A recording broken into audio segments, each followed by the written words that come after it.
Hello and good afternoon, and welcome to the second in our Lunch and Learn series on new business models for regional publishing. I'm Louisa Graham, Chief Executive of the Walkley Foundation, and I would like to acknowledge the Gadigal people of the Eora Nation and their elders past and present, which is where we present from virtually today. So for those who are with us yesterday, welcome again. And for the benefit of those joining us today, I will run through our introduction before we begin, so bear with me. The Walkley Foundation benchmarks the gold standard in journalism, encouraging excellence and best practice. And we have just announced the 2020 crop of Walkley winners. And this year's group are a testament to the power of a good story, which is what we're all about. And together they delve into every aspect of Australian life, demonstrating determination, integrity, and the very best skills of storytelling across every medium. We're very excited about this year's gold winner, ABC's Mark Willesee, for his story Killing Fields, which was outstanding. And it came after a series of investigations in previous years, which together prompted the Brereton inquiry into war crimes in Afghanistan.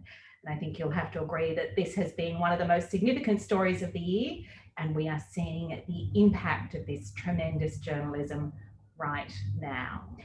So I encourage you all to visit our website, walkleys.com, where you can review all the winners and see the great speech by Mark Willesee. Well, the Foundation's key objectives, along with the awards, are to recognise great Australian journalism and support the elevation of the craft through professional development, and to ensure the high standards of governance of the awards and the organisation. And we also aim to engage both the media and the public in the cause of supporting ethical journalism in myriad ways. And this week's series, Spotlighting Community Regional Journalism, is just one such example. We've partnered with the Google News Initiative to bring you the results from this 9-month-long independent research study. And we're looking at a new business model every day this week, and all of them are specific to news publishing in regional areas. Of course, they're relevant in metro areas as well, but metro publishers often use the techniques and tools we're about to share with you. However, due to thin resources and poor internet and other factors, regional and small publishers have sometimes been left behind. And that's why the Walkleys is paying special attention to them through this series. The research is called Project Kookaburra, and it started in March this year and has just wrapped up, and 5 independent news publishers from across Australia agreed to take part in the new business model experiments. And this week they are sharing their findings with you, along with the researchers who designed and conducted the program, Megan Brownlow and Simon Crerar. And today we have 40 South, and I'll let Megan introduce those publishers we have participating, or the team from 40 South we have participating today in a moment. But just so you know who Megan and Simon are, Megan is an independent consultant who specialises in the business side of the media and entertainment sector in Australia. And until last year, she was a partner at PricewaterhouseCoopers running their national media and entertainment practice. And she left last year to live with her family in regional New South Wales, and has now set up her own consulting firm, and a good move, I think she'd say. Simon Crerar is also an independent consultant who specialises in the future of journalism, and he is the co-founder of PS Media, a new local media startup, and the former founding editor and general manager of BuzzFeed Australia. And Simon also sat on the Walkley judging board from 2017 to 2019. Now, there will be an opportunity for Q&A, but first we'll hear from Megan, who will introduce our publishers, and then from Simon. Over to you, Megan. Here I am. I'm going to give a quick introduction into why Project Kookaburra, and Simon's going to talk about what we did with the great 40 South team, and then you'll hear from the 40 South team. And it's important, I think, to explain why we focused on business models with Project Kookaburra. We're partnering with the Walkley Foundation, and they, as Louisa just explained, focus on the craft of journalism and keeping the ethics and gold standards alive. So why business models? Well, our view is, and we started talking about this a year ago, we have to take a holistic approach to the problem that we're encountering. It's not really a problem with the product, and anyone who saw the Walkley Awards on Friday night would have seen that. Like, the quality is extraordinary. In some ways you could say it just gets better and better, but it is a problem that we're encountering with declining demand for what's paid for the product, essentially, and especially print advertising. And just to put some numbers around that, uh, print advertising revenues are forecast to decline over the next 5 years, about 14% year on year. That's a just fresh forecast from the PwC Entertainment and Media Outlook, so covering the years to 2020 to 2024. And this is clearly not a problem we're facing on our own, and that was an important part when we designed Project Kookaburra. We knew globally that small and regional publishers were encountering exactly the same issues. And just to put some numbers around that, you know, in the 10 years up to 2019, in Australia, we had 106 local and regional newspapers close, and that absolutely was accelerated during COVID, where 100 plus papers were paused or just exited the market altogether. But the same was true in the UK in the same period, in that 10 years up to 2019.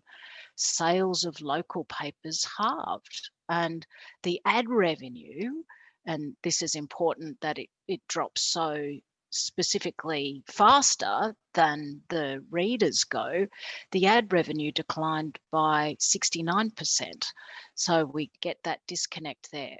America, the same. In the 15 years up to 2019, 1 in 5 local papers shut down.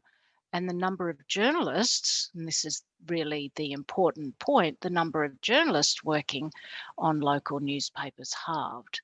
So we need to focus on business models to find ways that local and regional publishers can create futures where they can employ journalists, where they can sustain all of the jobs within their business and also be the critical roles within the local communities that they've played for a long time.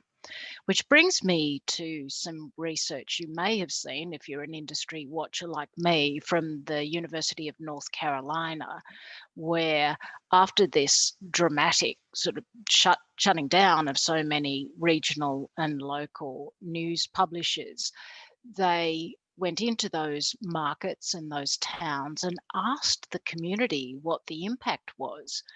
And the stories were quite devastating, but pretty telling.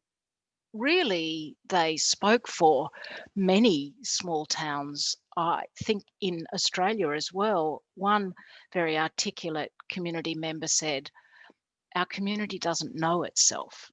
And that's because the absence of those local stories that give updates on what's really important to locals, that is not part of the national agenda, but critical to understanding who you are in your local community, gone, all gone.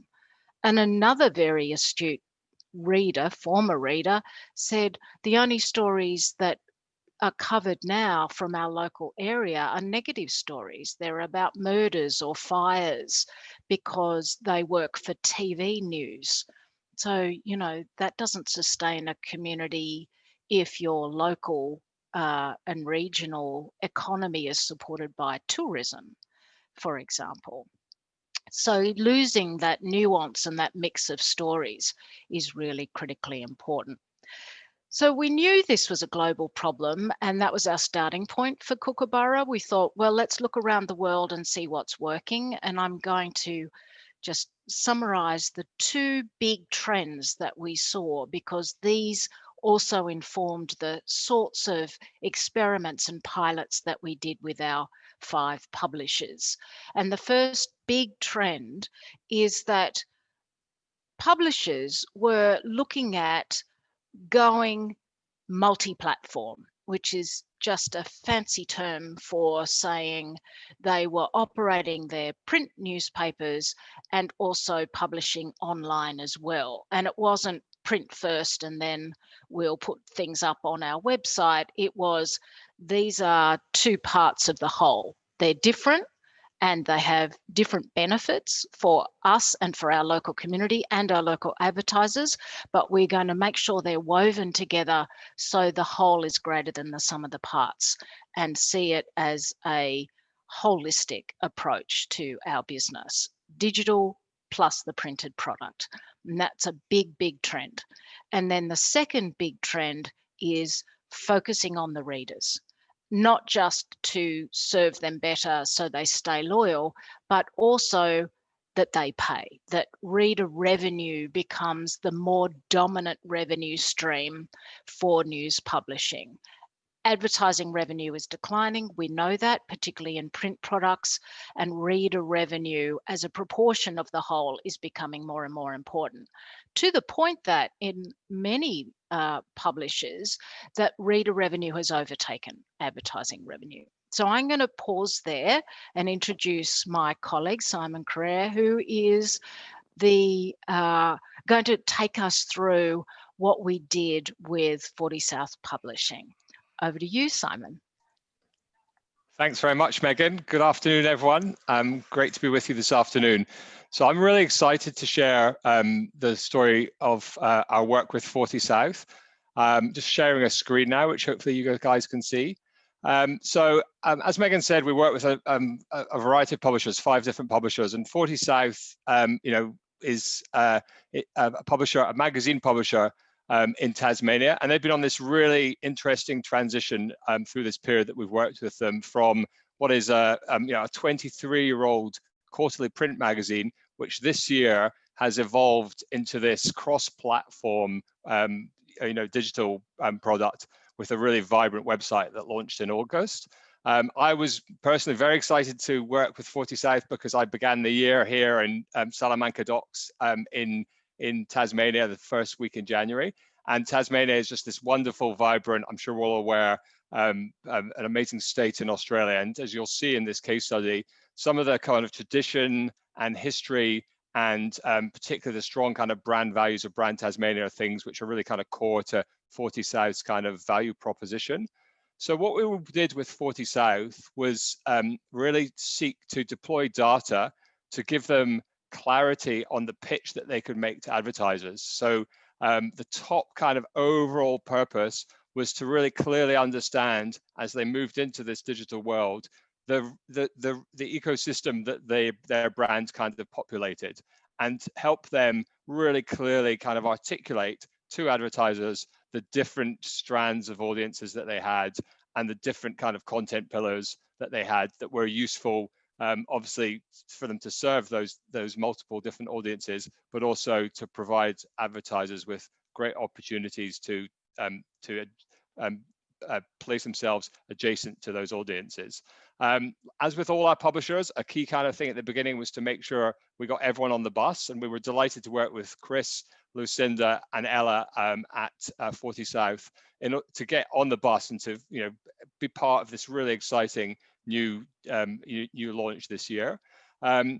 What we did first of all is design this pilot project. So we looked at Tasmania, we looked at all the content that they created hitherto in this quarterly magazine, and helped them really think about how they could articulate this content and come up with a digital strategy that was really clear. So this was about working with them over a number of sessions to really clearly kind of articulate the brand values of 40 South and the content pillars. And they have a really rich array of content, which you're going to see some of today, obviously celebrating the environment, the wilderness of Tasmania, but also some of the kind of culinary and tourism things, as well as the history of this amazing state.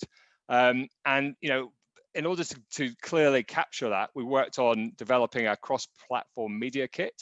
And we did this by looking to start with, at a whole load of examples, including this Qantas one, which obviously maybe wasn't used quite for purpose this year by Qantas in the way that they'd planned at the start of the year.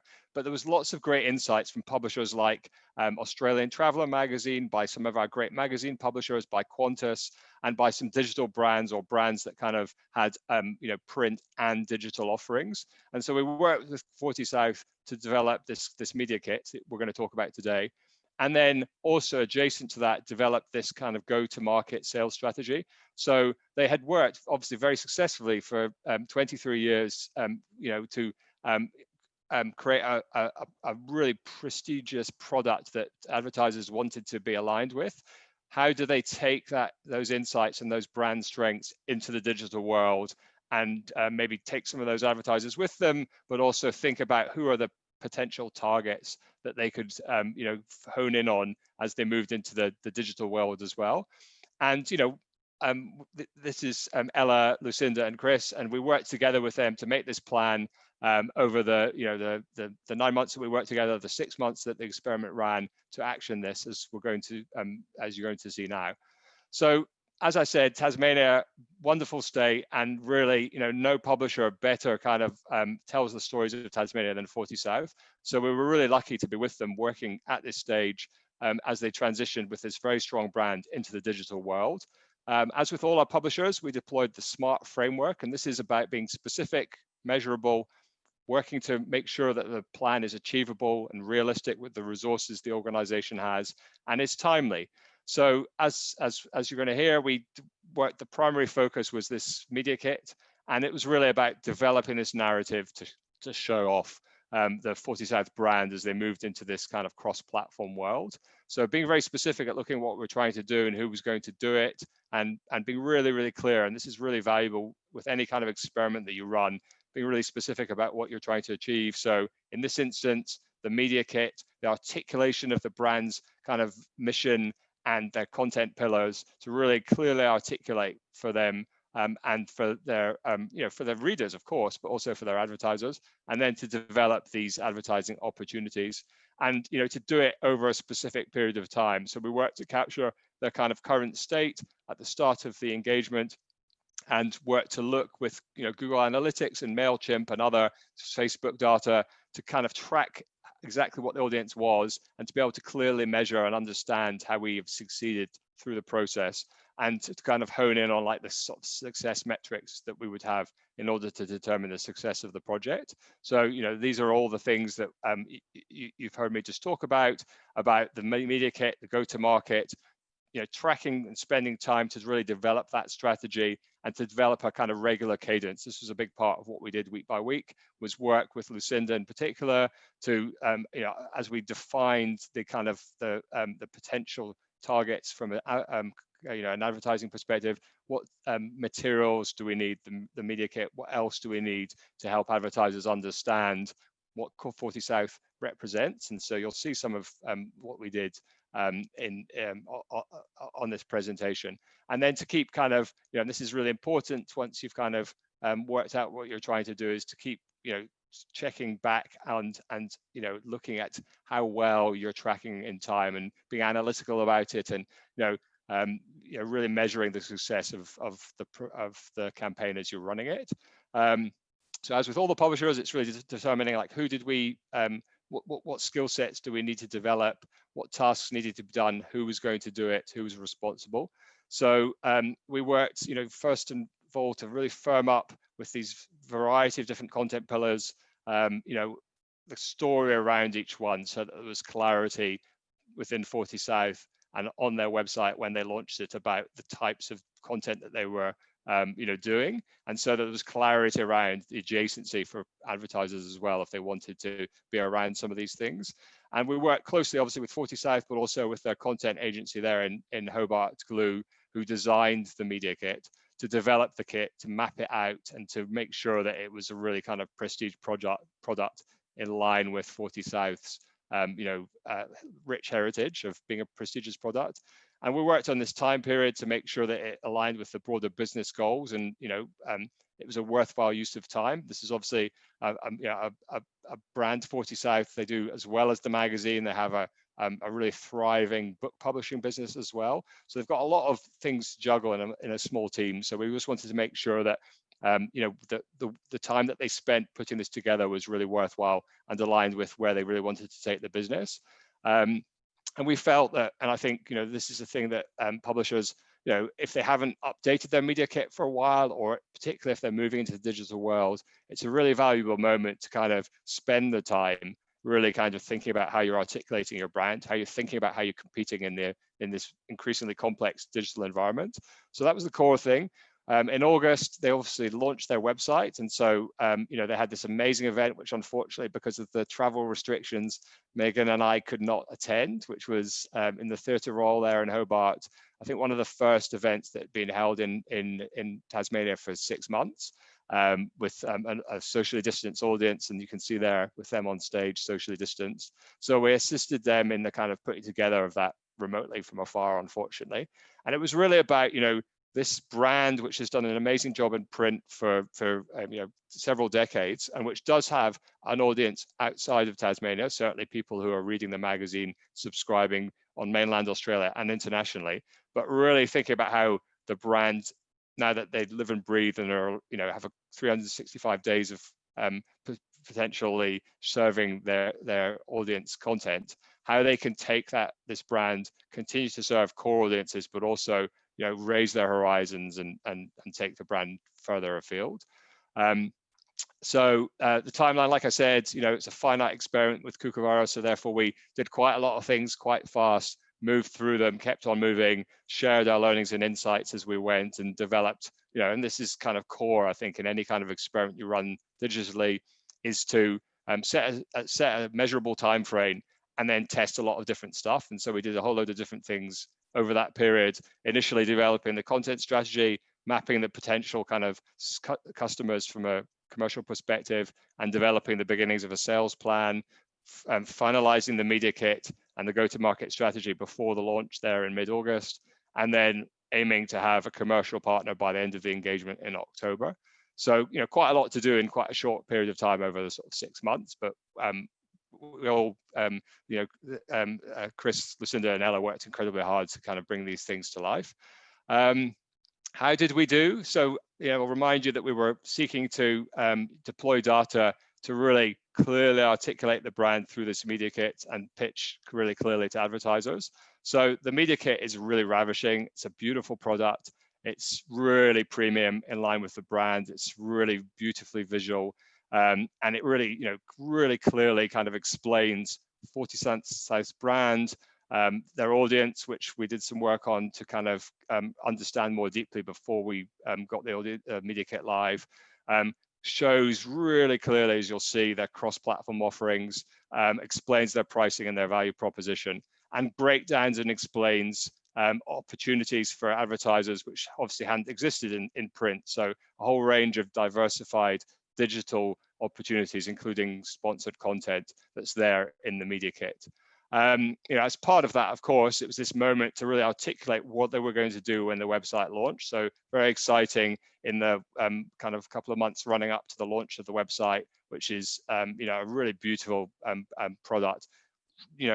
How does this huge variety of content that they're producing be clearly kind of segmented into particular areas on the site? So they create amazing writing and really outstanding photography, 40 South. It's about best showcasing and surfacing. So really clearly defining how they were going to do that online. And that's about kind of segmenting it and putting content into clearly defined kind of areas that are easy to navigate and that provide good advertising opportunities.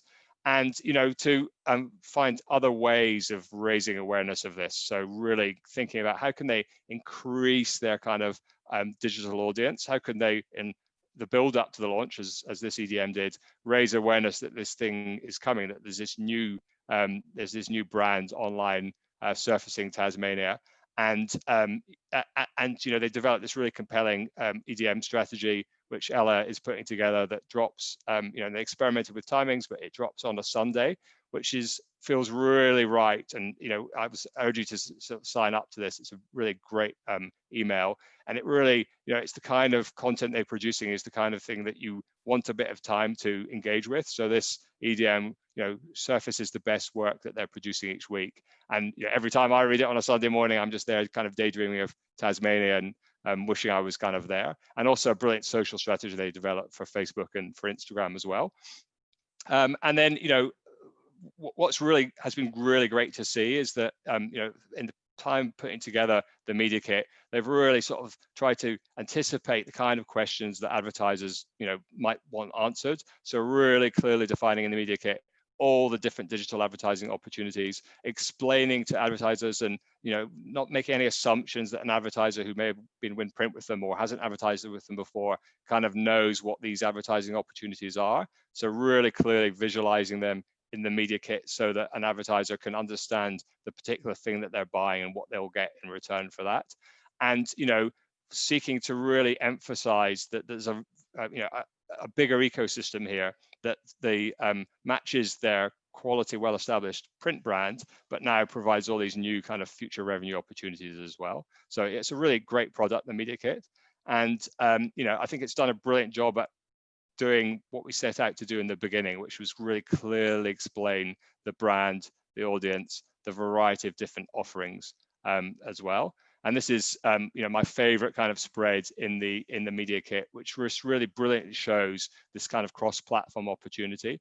And, you can see there the kind of scale, the reach of the audience, the really success metrics in terms of like their very high open rates for their EDMs, double above the kind of industry averages, and strong engagement on their content digitally as well, which really it shows that this is a brand which has evolved from this quarterly print magazine into this really thriving kind of digital ecosystem. And then wonderfully, in October, Lucinda, her hard efforts paid off. And I think, she's described this as understanding that, before they had the ability to have these metrics to hand, it was hard for them to kind of, to have access to like the quantitative data that would allow them to really demonstrate to an advertiser why they should partner with them, because of the work that they did in order to show the sort of the opportunity digitally. That helped them, that data really helped them land this really significant commercial partnership with the Tasmanian Symphony Orchestra. And I think this is really the result of all the hard work they put into creating this product. And the effort pays off because they've got a partner now, and that also pays off because they've now got another story to tell to other advertisers about. They've got real live advertisers there, and they're opening up going forward new revenue streams, which obviously just didn't exist before the website was up and running. And so this allows them, this is really significant, to forecast greatly increased revenue going forward into next year. And obviously this year, very disrupted by COVID, but year on year from financial year 2019 to their projections for 21, with obviously they've gone from this magazine into now this much bigger proposition for commercial opportunity. A significant increase in advertising revenue is forecasted there, which is really tremendous.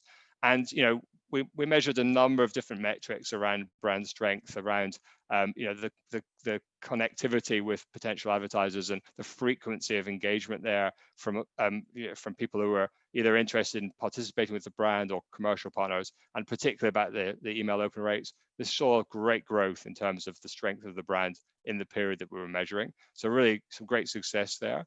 And I think just to finish up here, what 40 South have really done, is really think about how they can, lean into this digital opportunity to utilize the kind of this idea of increasing awareness of the brand digitally. So this is top of funnel. They've got this product. They're deploying EDMs. They're deploying Facebook. They're deploying all sorts of things to get their content visible on the internet, which is really raising awareness now that they've got this new product. And that that feedback loop of and I think you're going to hear a little bit about how illuminating it's been for them to get insights, data insights that hitherto they didn't have, allows them to understand what readers are trying to do, what people are clicking on the website, just a deeper understanding through digital of their readers, and then building these habits. So over time, this will allow them to really understand, more clearly what people are really engaging with online, the kind of areas in their, in their different pillars that audiences are really responding to. And then, at the moment, the content online, it's available for free for people to access. The idea there is over a period of time, they're going to grow this audience, and then at some point in the time going forward, going to look at a subscription offering there as well, because this is a premium product, and they'll be looking at exploring opportunities there. And this approach, the kind of funnel approach of increasing awareness and driving people down to increase loyalty there, is also an approach that they've adopted really successfully, the raising of the awareness piece with advertisers as well. Okay, I'm going to hand back now to Megan, who's going to talk a little bit about how you can apply this case study and others that we've been talking about this week to your particular publication. Thanks, Simon. I bet you're keen to hear from the Footy South Publishing team now. Two quick things from me before we do. Just a reminder, we chose our publishers specifically. There were strict criteria. We had 7 criteria, but one of the most important, which really we think is a key success indicator for any publisher who's looking at how they sustain their future, is mindset. And the Footy South team, like all of our publishers, indicated they had the mindset to try something new, to what is an almost inevitable future, being, multi-platform, and be willing to take a leap of faith with us. And so they did that, and that was great. And then the second thing I just wanted to remind you of, as you listen to Louisa grilling the Footy South team and then having the opportunity to ask your own questions, is if you think you might like to do something like the Footy South pilot yourself, you'll find some helpful materials on the Walkley site. There's a Kookaburra Essentials pack, it's like a starter pack, and there's also the case study about Footy South. So let me introduce, and Louisa's going to ask them questions, Lucinda Sharp, the commercial director, Chris Champion, the editor, and Ella Michelle, the digital producer of Footy South Publishing. Over to you, Louisa. Hi, thanks, Megan. Have we got our, hey, there you are. Great. And I was saying earlier before we came online, I really love their backdrop where they've got their banners going there. So that's fantastic. Yeah, great. Well, the first question's for you, Lucinda. What did you most want to achieve when you agreed to be part of the Project Kookaburra research? Well, Louisa, I think when I first spoke to Megan about the project, I really didn't know what we were going to achieve.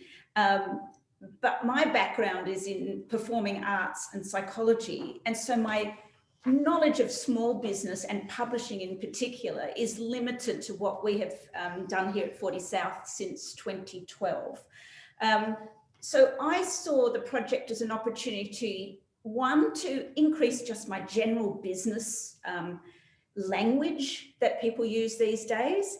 I thought that we would get access to up-to-date knowledge of website publishing, how media campaigns work online as opposed to print, and how to sell a media campaign. So basically, I was hoping we'd get a more solid base on which to move forward and make the most of this new website. I'm certainly not fluent in all the language that Simon and Megan taught us, things like aggregated touch points, but I do feel much more confident in communicating with marketing personnel. And of course, we have this amazing media kit. It's really interesting with your background, and quite often, when you, particularly in journalism, we can become quite insular. So do you felt that your background brought something different to that mix? Oh, probably my ability to perform. I'm not sure. I'm not really sure. I really like engaging with our, with our readers, with our advertisers, with our book clients. So my strengths are in networking, and I think a lot of that does come from my performing arts and my psychology background, understanding people and things like that. Great. Over to you, Chris. You've worked on the editorial side of news publishing for many years. Why was it important to you to have a good website as well as a hard copy magazine? Megan summed that up earlier when she said inevitable future. So anybody who's involved in physical publishing knows that it is just a dying beast. It's not dead by any means. And as a niche magazine, the print magazine 40 South and a lot of other niche magazines have probably got a long future yet. And hopefully at some stage, the decline will actually halt. But for a small business, for any business, you have to grow. And this was simply the way to grow. It was logical, and it was an easy transition from an editorial point of view. And do you feel you brought your older audience along with you? I suspect not. Definitely not, says Lucinda. No. They're anecdotally, because people still phone us to renew their subscriptions. They're not all going online and doing that. And quite a few of the older people have actually said they've started looking at the website, which is really encouraging. So yes, I've been getting, just that again is anecdotal and probably needs some more research like we've learnt to do through Project Kookaburra. Great. Over to you, Ella. You moved interstate to work on 40 South. What was appealing to you about the brand, and how has that changed now that 40 South is digital? I did move interstate to work on 40 South, and I think just the allure of Tasmania was enough for me to make the move. Tasmania is beautiful, and its people are beautiful, and the opportunity to work for a company that celebrates these two things every day, it was an easy decision for me to make. The appeal of the brand, I think 40 South has heart. It's intelligent, and it's whimsical in the way that Tasmania is whimsical. I often mutter what I love about Tasmania and what I love about the company. So how has this changed since it's gone digital? Obviously, I don't think the soul of the company has changed at all, but now the magazine isn't limited to its quarterly print. We can constantly engage. And I think going digital has opened up an enormous world of SEO and analytics and data. So I think it's been quite exciting for me and for the brand as well. Great. And it's such a great brand name, 40 South. So to Lucinda, and these are some really important pieces that you've been working on through Kookaburra Project, the mission statement and your audience segments. So what was the most important thing for you to do in that regard, and why did you decide that they were so? Well, this is some of the direction that Project Kookaburra took us in, and really showed us the value of understanding what we do, what our readers like. So Chris, of course, is very clear on his editorial policy for the magazine, and always has been. But developing our mission statement was really a chance to clarify and articulate his mission in a way that the rest of us could really understand it and buy into it. So our mission statement became connecting readers to the Tasmania they love through compelling stories they haven't heard, which sounds simple, but this was several weeks of questionnaires and discussion with Megan and Simon. And for me, this was one of the most enjoyable aspects of the project. They really turned our thinking upside down, made us take a new perspective on the magazine, much, much more from the reader perspective and for the potential advertiser perspective. So rather than us going out and saying, this is what we can offer you, we were looking at more about how can we benefit your company? What are you needing? What are you looking for? So while we were developing the website, we put together a questionnaire for our first reader survey through our EDM channels. And we had nearly 500 readers respond, not just to tick your answer, but actually open questions as well. So we got amazing feedback. And from that, we were able to get statistical analysis that clarified and our anecdotal perspective on our reader groups. And they turned out to be, as we thought, Tasmanian residents, so those that are new to Tasmania or long-term, the Tasmanian diaspora, which we already know is mainland and all around the world, who already get our print magazine, and then the Tasmanian visitors, who we sort of called the dreamers, because a lot of them do dream about living in Tasmania. And even though they can't, the magazine keeps them in contact with this place they visit regularly. And so by analysing and articulating these groups, along with those content pillars, potential media campaigns are much more easily targeted. And that is something that I can't tell you how valuable that has been to our company. Before you began this work, did you have a mission statement, or how did you describe the magazine in any way, or was this a completely new area of? We did. Chris had ways of describing it, an intelligent magazine taking Tasmania to the world for 25 years, various things like this, but this one was much more about the reader perspective, and really what we kept saying, I kept saying to Chris, you tell the hidden stories, and then finally he came up really with that final wording based on all our discussions. Well, Chris, as well as the hidden stories, 40 South is differentiated through its absolutely quality writing and photography. So since launching the site, you've seen a growth in contributor inquiries. So can you extrapolate on that for us? Yes, so it's simple statistical fact that I used to get maybe 4 or 5 contributor inquiries a month, and now I get 4 or 5 a week. And I just attribute it to the new brand awareness. From the moment that we launched, which, as Megan said earlier, was a pretty, as Simon said, it was a pretty big function on the main stage at the Theatre Royal, the Governor of Tasmania agreeing to do the official launch. We got a lot of publicity, and the website itself, because it's such a big thing,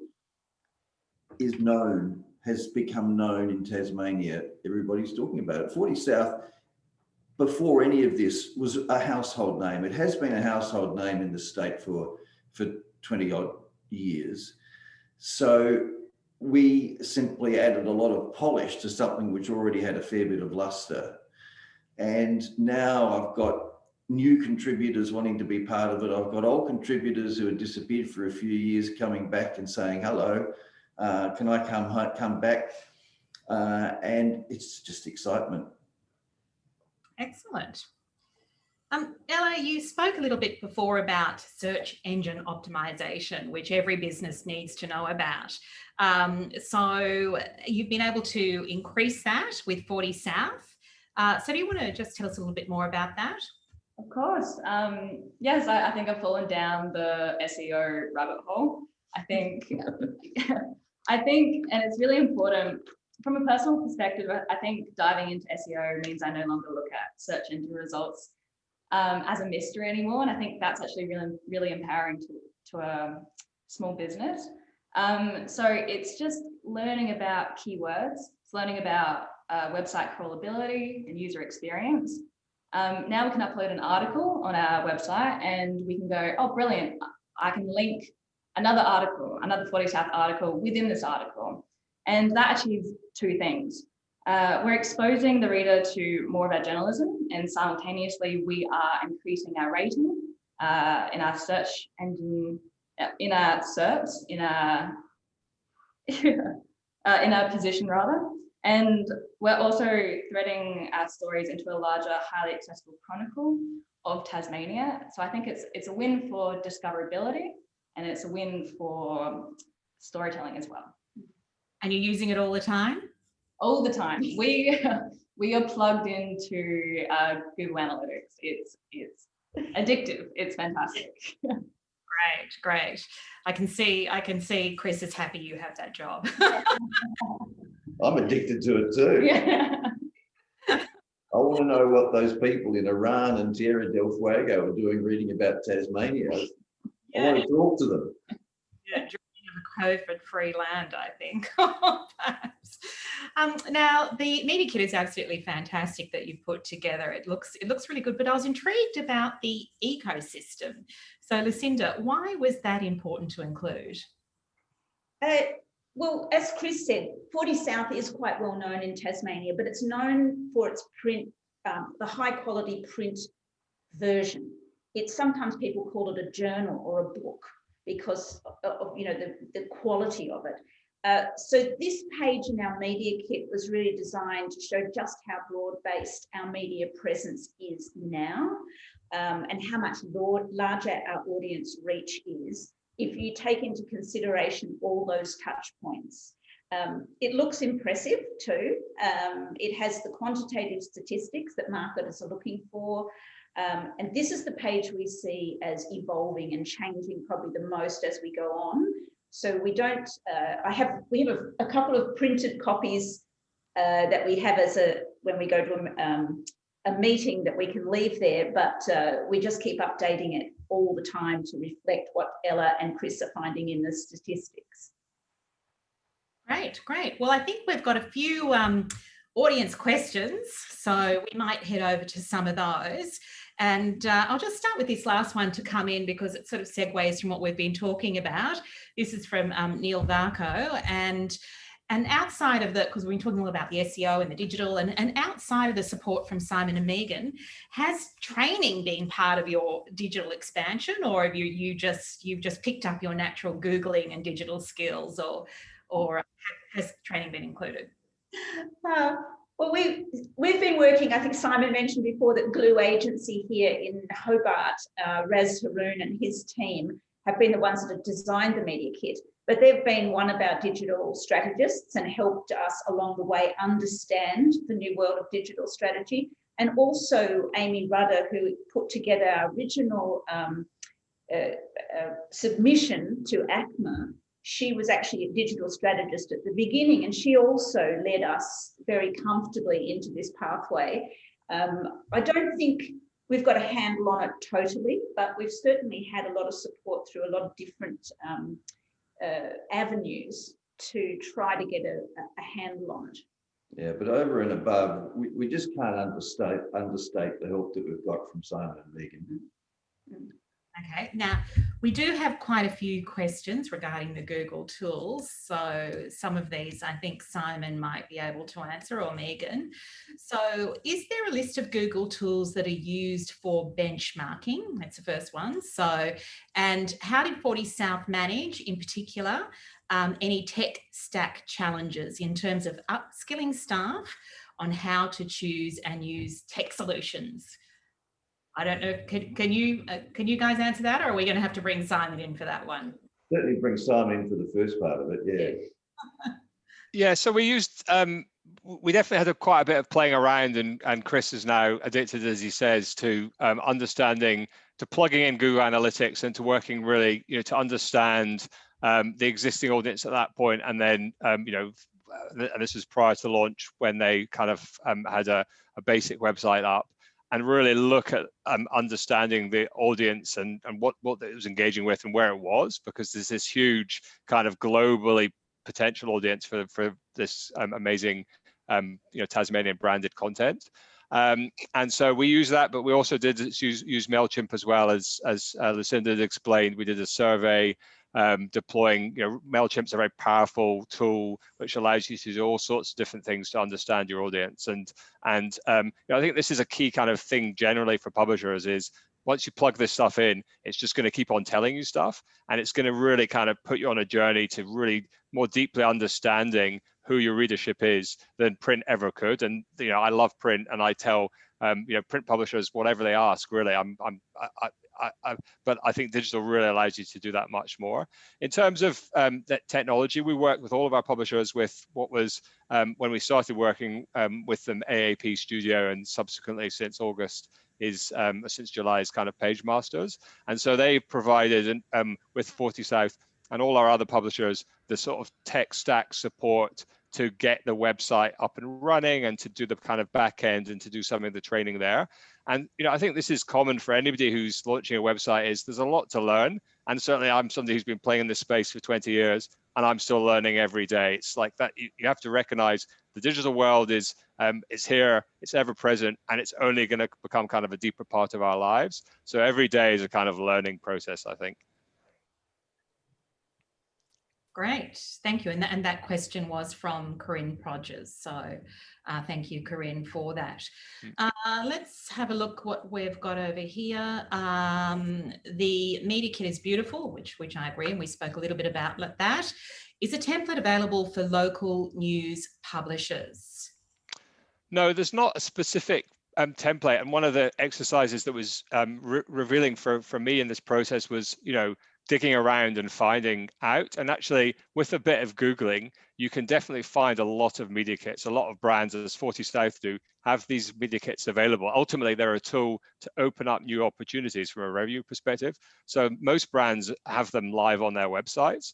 So, I think going forward, this could be a good thing that, a body TBC, maybe Project Kookaburra, could provide a template that could be used by the industry. But there's plenty out there. Literally pick a brand, Google their media kit, and you can, with a bit of digging around, you can usually find one.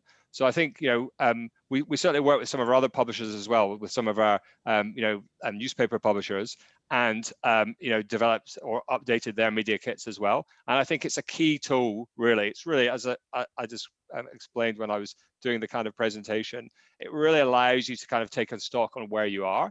And the work that goes into kind of articulating your value proposition as a brand really allows you to also capture those inputs. So I think it's a really valuable tool internally, and obviously very, very valuable externally as well. And so, Lucinda, you've sold your first cross-platform advertising bundle. So that's obviously as a result of having... It was very exciting, Louisa. I think Ella came with me to the meeting. She represents the young part of the future of the company, which Simon suggested when I said I feel a bit old to turn up to a meeting with, to talk about our new digital website. But it's not really true, but it's great having Ella there. We met with the Tasmanian Symphony Orchestra marketing manager, and he'd already heard that there was a lot of excitement about the website. So that really, was a great start. But I think that we did what Simon and Megan suggested. We sat, we listened to what they were looking for, what had happened during COVID, because they developed an enormous international audience because they went digital. They did an amazing program. So they now recognise that they needed that digital component. They wanted to pull out of newspaper advertising because they feel they were just reaching the same audience over and over and didn't feel it was doing them the justice they needed to move into the future. So yeah, the brand match is perfect. And so we did a print, digital and EDM package for them. And it starts in December. Great. And Ella, you've been using some of those digital tools in your newsletter and Facebook. So how is that all integrated? Yeah, we have been using them. And I think it's integral to keeping that close contact with your audience that you are informing and you're celebrating at the same time. I think in a practical sense, if you're just being on everyone's newsfeed, if you're constantly appearing on a newsfeed, whether it's on Instagram or on Facebook, if you're doing EDMs and you're landing in someone's inbox every 2 weeks, which we do, like Simon was saying before, we've chosen Sundays, which is, I think, highly appropriate for the type of content that we provide. So I think it's very important to go with newsletters and social media in that regard. Chris, anecdotally, have you been getting, or even have you been getting some fantastic feedback on the new product? Yeah. What about? I was just thinking as you were saying that we've done an ad. Blue Agency has put together an ad that's online at the moment on Instagram and Facebook, and it pops up in all sorts of places when I'm on the web. But a lot of our Facebook followers have liked the ad and shared it everywhere, which I didn't really think happened, but it does, which has been fantastic. And it's really that power of storytelling through photography, which I think sometimes can also look better digitally than it can printed. So, yeah. Megan, I just intrigued. It's What has been the tipping point for a lot of these community regionals to move into digital? I mean, obviously there's just a natural progression, but has there been a particular sort of tipping point? I think there's three. So, and some good, some bad. So obviously there's just the harsh economic realities.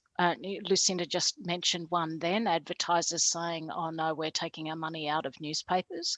So having to replace those lost advertising revenues is the first one. I think the second one, positive one, as a response to this sort of crisis, pre-COVID crisis, the government or the media authority responded with a innovation fund that was made available to small and regional publishers. You know, Louisa, you and I sat on the advisory board together, and it was amazing reading through all those applications from publishers and those that were really demonstrating a hunger to learn and survive.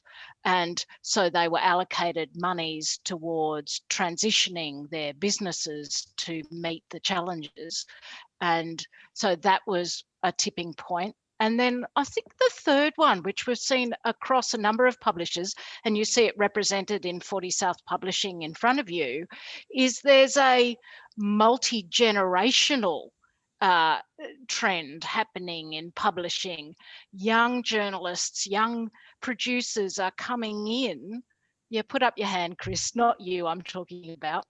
But we see this blend, of, you know, experience and hunger to learn, digital natives coming in, providing the sort of resources and expectation that the journalism in which they participate will be available to readers across different platforms. And so I think that's an important tipping point too. Okay, we've got just a few minutes before we'll wrap up. So from the team at 40 South, is there anything else you want to just add about the experience? Oh, hold on, Louisa, you've got to ask Chris about his data habit and him playing bingo with European countries. Oh, well, it's quite funny. Do tell. Well, I started filling in the map of Western Europe, or they started filling in the map of Western Europe, and we quite quickly got everywhere except Portugal, which raised questions about what's wrong with Portugal. But as of 2 weeks ago, someone in Portugal started reading 40 South online, and so we now have a complete set of Western Europe. Wow. Bingo. I think you said you did have some international subscribers. So where do they come from? And is that really tourist sort of driven, do you think, or no? So to some extent, we have plenty of people who subscribe to the magazine because they visited Tasmania as tourists, and then they use an ongoing subscription of the magazine as a memento of that visit. There are plenty of them. But there are 500,000 Tasmanians living elsewhere. That's a big diaspora. There's 800,000 living in Tasmania. There's another 500,000 elsewhere, including a bloke in Peru who we see quite regularly on the website. Peru's often coloured in. So we mentioned quite a lot earlier in this meeting that these three primary sets of people that we appeal to, both the print magazine and digital, is exactly the same.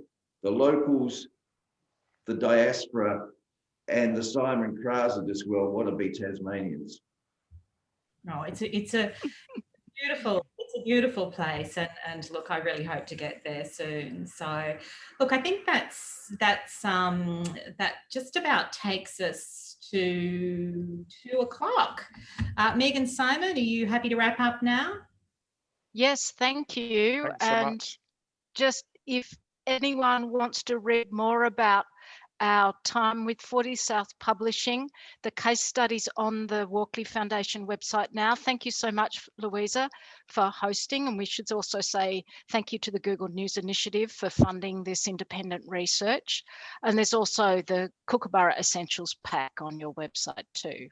That's right. It's under, if you go to the Walkleys website, walkleys.com, under Valuing Journalism /community regionals, and that's where you'll find the pack. And all that information and recordings of these seminars once we get those up. So thanks again, Megan, and thank you, Simon, Lucinda, Chris and Ella, and for joining us today and being part of the Walkleys Lunch and Learn series. So we've got another one tomorrow as well. So stay tuned, and lovely to see you all again. Goodbye. See you then. Thank you. Bye.